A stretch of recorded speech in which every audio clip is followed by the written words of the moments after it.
ఈ దేశంలో ఉండేటటువంటి మన చరిత్రని గురించి, మన పూర్వుల యొక్క వంశాలు, వాళ్ళ అలవాట్లు, ఆచారాల గురించి అక్కడెవడో ఒక పాశ్చాత్యుడు చెబితే ఈవేళ మనం మన చరిత్రల్ని, మన పుస్తకాలను తీసి మూట కట్టి పక్కకి విసిరేసి మీరు చెప్పిందే నిజం సార్ అంతేనండి అని అంటున్నామేమి తగునా?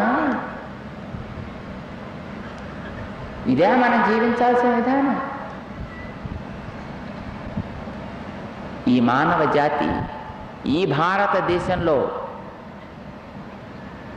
ఎలా బ్రతికింది, ఏ విలువలకి ప్రాధాన్యాన్నిచ్చింది, ఏ రకమైనటువంటి సంప్రదాయాలని, అలవాట్లని తాను పాటించింది అనే దాని గురించి మాకు వ్యాసుడు చెప్పాడు, పరాశరుడు చెప్పాడు, వాల్మీకి చెప్పాడు, ఇంకా ఎందరో ఋషులు చెప్పారు. వారెంత చెప్పితే అంత మాకు ప్రమాణం తప్ప మరొకడు చెప్పింది మాకు ప్రమాణం కానే కాదు. ఈ జాతికి ఇతిహాసాలు రెండున్నాయి.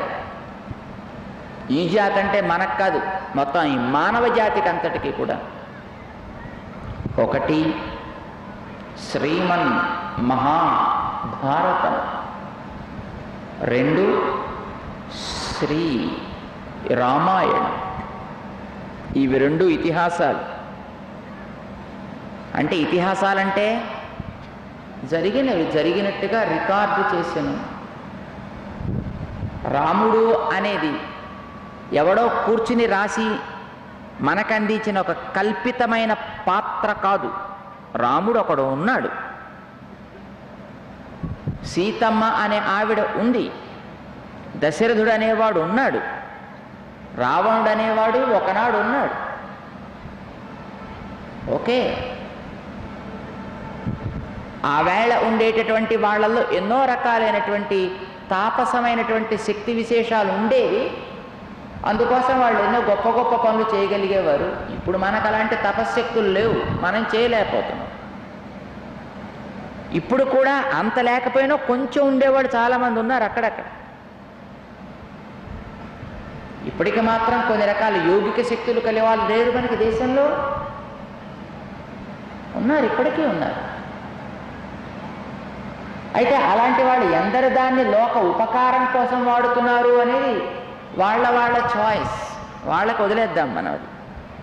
కానీ శక్తులు ఉండేవాళ్ళైతే మాత్రం ఉన్నారు అనడంలో ఏం సందేహం లేదు. మరి ఇన్ని రకాల కాలుష్యం నిండినటువంటి ఈ రోజుల్లోనే అలాంటి వాళ్ళు ఉంటుంటే మరి ఆ రోజుల్లో ఉండరు అని ఎలా అంటావు? అప్పుడు ఏ రకమైనటువంటి కాలుష్యాలు లేవు. ఇప్పుడు మనకి నీరు కలుషితం, గాలి కలుషితం, భూమి కలుషితం, వాతావరణం కలుషితం, మనిషి కలుషితం, మనస్సు కలుషితం, చివరికి కాలుష్యం కూడా కలుషితమే. మురికి కూడా ప్యూర్గా లేదండి. మురికి కూడా పొల్యూషన్ ఆల్సో గాట్ పొల్యూటెడ్ టెరబులీ. అలాంటి ఈ రోజుల్లోనే ఇన్ని రకాలైనటువంటి యోగ్యతలు ఉండే మనుషులు మనకు కనిపిస్తుంటే అప్పుడు భూమి శుద్ధంగా ఉండేది, గాలి శుద్ధంగా ఉండేది, నీరు శుద్ధంగా ఉండేది, అన్ని రకాలైనటువంటి శుద్ధి ఉండేది. మనుషుల్లోనూ నియమము, నిష్ఠ, న్యాయము, ధర్మము ఉండేటటువంటి ఎప్పటిదాకా ఎందుకండి? స్వాతంత్ర్యం రావడానికి ముందు దాకా అంత బాగానే ఉండేది. అదృష్టం పండి మనకి స్వాతంత్ర్యం వచ్చింది అంతే. ఇవాళ ఇలా దిగజారాము. ఆ రోజుల్లో ఇంతకంటే చాలా చక్కటి సాధన చేసే, నీతికి న్యాయానికి కట్టుబడి ఉండగలిగేటటువంటి మానవులు ఉండేవారు. చక్కటి సాధన అనుష్ఠానాలు వాళ్ళకు ఉండేవి కనుక వాళ్ళలో వాక్శుద్ధి ఉండేది, వాళ్ళలో క్రియాశుద్ధి ఉండేది. ఏం చేయాలనుకుంటే అది వాళ్ళు చెయ్యగలిగేవారు. ఇట్లాంటి శక్తులు వాళ్ళకు ఉండేవి. అలాంటి రోజులు కనుకనే ఆ రోజుల్లో వాళ్ళు ఇలా కావాలి అంటే విశ్వామిత్రుడు లాంటి వాళ్ళు సృష్టికి ప్రతి సృష్టి చేయగలిగారు, ఆకాశంలో ఎగలగలిగారు, రకరకాల రూపాలు ధరించను గలిగారు. ఇవన్నీ వాళ్ళకు ఉండేవి.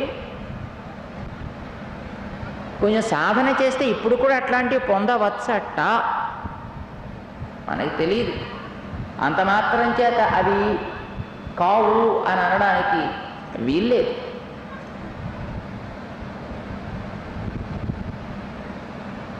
ఉండేటటువంటి వ్యక్తులలో జరిగే ప్రవృత్తులని గమనించి ఆయా కాలాల్లో ఉండేటటువంటి నిష్పాక్షికమైనటువంటి మహనీయులుగా వాల్మీకియాదులు వాటిని రికార్డ్ చేసి పెట్టారు. ఎవరి కోసం? వాళ్ళ కోసం కాదు, మన కోసం. ఆయన ఆ రోజుల్లో ఇలా ఆయన ప్రవర్తించాడు, ఇలాంటి ఫలితం వచ్చింది. ఇలాంటి సన్నివేశాలు వాళ్ళకే తర్వాత జీవితంలో నీకు కూడా ఎదురు కావచ్చును. Be careful. ఇదిగో ఈయన ఇట్లా ప్రవర్తించడం వల్ల ఇలాంటి లాభం ఆయనకు కలిగింది, నీకు కూడా ఇట్లాంటి సన్నివేశం ఎదురు కావచ్చు. Be ready to face it. దాన్ని ఎదుర్కోవడానికి సిద్ధంగా ఉండు.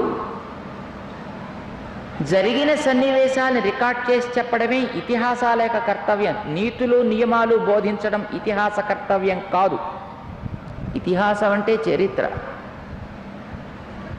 చరిత్ర అంటే వాస్తవాన్ని వాస్తవంగా చెప్పడం, వక్రీకరించకుండా అని అర్థం.